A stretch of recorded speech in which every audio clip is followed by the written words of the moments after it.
Breaking news చూస్తున్నాం. కొమ్మూరు వద్ద పోలవరం కాలువలో పడి ఇద్దరు యువకులు గల్లంతు. ఆదివారం బాపులపాడు మండలంలో విషాదం చోటు చేసుకుంది.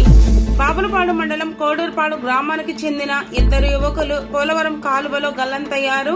వీరవల్లి ఎస్ఐ శ్రీనివాస్ తెలిపిన వివరాలు ఇలా ఉన్నాయి. కోడూరుపాడు గ్రామానికి చెందిన షేక్ నాగూర్ బాషా 17 సంవత్సరములు, షేక్ షరీఫ్ 16 సంవత్సరములు పోలవరం కాలువ వద్దకు తండ్రితో కలిసి చేపల వేటకు వెళ్లారు. ఇద్దరు యువకులు కాలు జారి నీటిలో పడిపోయారు. వారిని రక్షించే ప్రయత్నం చేసినప్పటికీ వారు నీటిలో మునిగిపోయారని ఎస్ఐ శ్రీనివాస్ తెలిపారు. సంఘటన స్థలానికి చేరుకుని వీరవల్లి పోలీసులు ఘటనపై దర్యాప్తు చేస్తున్నారు.